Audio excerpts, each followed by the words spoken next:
the zero content creator plan, and it starts here and now. Globku, the content creator, going up against Panzer, the commentator. I just came back from the best fighting game tournament I have ever been to. UFA in Paris, France was absolutely insane, and I'm here to tell you all about it. Damascus, the legend that was putting the event together, asked me to go as a content creator and make some videos for their channel Reversal. I was going to UFA anyway, but now I'm getting paid to do it, so we take those. Now, Damascus is a content genius, as this video will make very obvious. He basically said, here's what I want you to do. One, I want you to vlog the entire journey as a player and spectator. So during the 3 days, I had a pocket camera, and during my pulls, I had a guy following me with a bigger camera. So that's one video that I'm working on for the whole 3 days. Then he wanted 2 more videos that I'm not gonna spoil what they are. You're gonna have to subscribe to Reversal to find out, but they're really solid ideas. And the 4th video was interviewing the players that made top 8 in Dragon Ball FighterZ and record the crowd experience, what it's like to watch the finals live in person. And I thought this video was chill.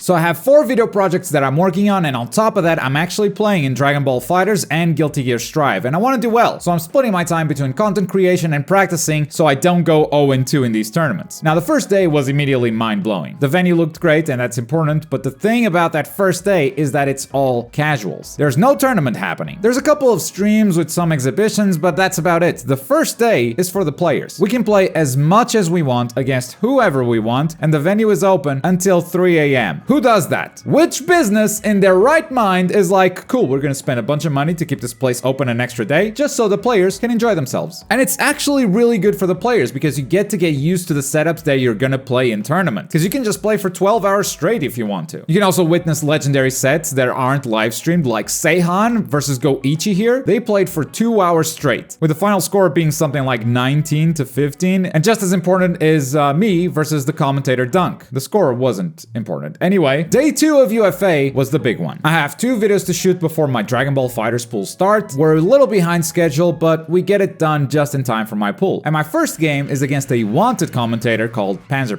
Now, we were hyping this set big time. If you look at our pool, we have Wade, who got 2nd place in this tournament, so he's unbeatable by the likes of us. We have Panda, who's also a top player. We have Mianki, who's the best player from Finland, and he got beat by Sliper not once, but twice. So we had 4 killers in our pools. There is zero hope of us making it out of here. Which means this is the biggest win that either of us could pull off. And it's commentator versus content creator. So of course Damascus, being the content genius that he is, he put the game on stream. The official Dragon Ball FighterZ Twitch channel was going to host my first game in the tournament. And just so you understand how big of a deal this was to everyone at the event, this is Dunk's reaction when he saw us climbing on stage.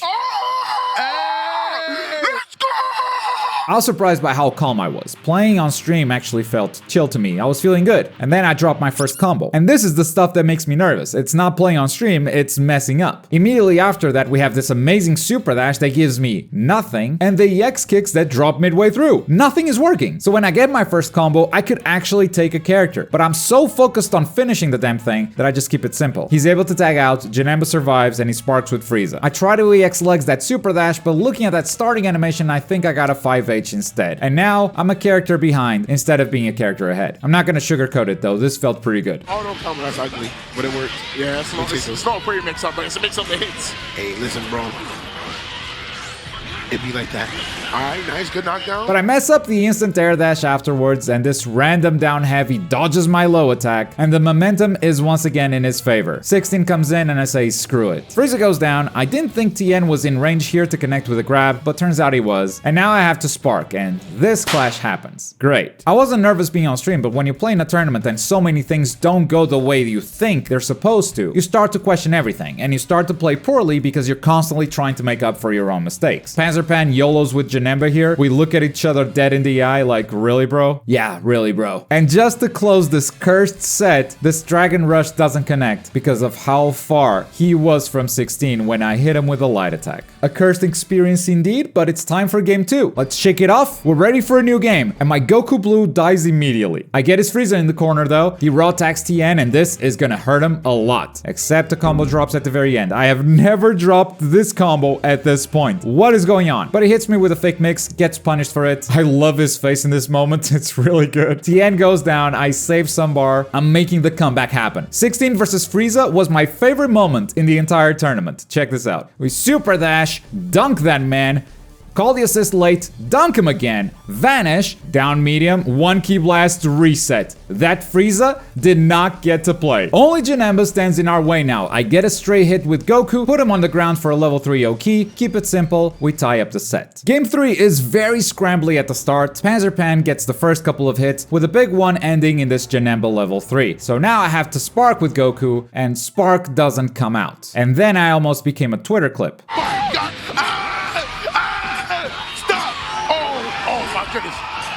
You were almost a clip. You were almost a victim. Goku Blue goes down. It's 16 versus 3 characters, but I'm actually feeling it. I get the hit on Tien, I put him on the ground with a level 3, and Panzer Pan mashes on Wake Up, which was a very good call. I do not judge him in the slightest for this. He has 3 characters. He can definitely take some risks because he has such a big advantage. I should have gone for something safer. The pop-off happens, and then the content happens. I came to France for this. This was it, bro. I beat Globku on stream. Hold that. I'm about to go lose the bundle. Hey, Globku.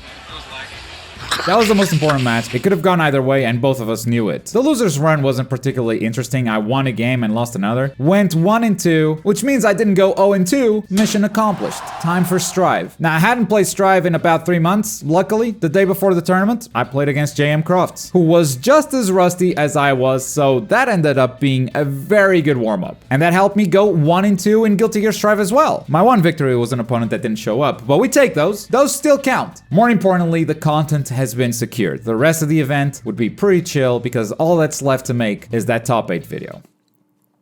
Oh god. The interviews went great at first, but one of the players that made top 8 was Goichi. And it didn't occur to me until the camera was on my face and I had the microphone in my hand that Goichi might not do this interview in English. I asked him, hey, is English okay? And he went, muri muri muri muri muri muri muri. No problem, I'm chilling, I got the power of Google Translate. I voiced the question into my phone. I look at the phone, it got all the question right. I show him the translation, Goichi picks the phone, looks at it and goes, I'm in a full panic now. I have about 9 months of Japanese, which is really not a lot, but with those 9 months, I managed to get in 2 questions. After those 2 questions, the interview ends like this. I've run out of Japanese words. Goichi-san, 頑張れ。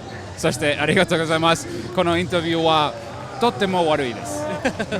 My first joke in Japanese ever, and it fucking landed. If it wasn't for that, I don't think I could have survived how cringe this was. And then the top 8. Watching this stuff live somehow makes every match a much bigger deal. You got the crowd rooting for their favorites, the players come down after winning or losing and they're right next to you, going through all kinds of emotions. It's really special. Not only Dragon Ball FighterZ, but like even Street Fighter. I don't really play Street Fighter, but witnessing Andy Walker taking that tournament, seeing the future of Street Fighter born right in front of my eyes was so special. I just got back home and I already missed this event dearly, but I can't really be sad about it because this was my reception. My doggo missed me so much and I missed her too. I want to do more of this. I met a bunch of people that quickly became friends with. Dunk was one of them, but that was before I knew that he said this in commentary. Content creators aren't anything. We'll meet again in the next one, Dunk, but I don't know if we're friends anymore. And I know not every tournament is going to be like UFA, but I also know that Reversal are not done putting events together, and I can't wait for the next one. Would you guys like to see more of this type of content on the channel, more FGC focused and less anime games perhaps? Look, I'm gonna be honest with you, one of my big goals in this channel right now is to put arena fighters on these kinds of events. Maybe a side tournament, sure, but I would love for the FGC to see that not all arena fighters are just button mashers. And I think the best way to do it is to be in the FGC itself. But let me know your thoughts on that in the comments down below. And as always, thank you very much for watching. My name is Globku and I'll see you next time. Bye!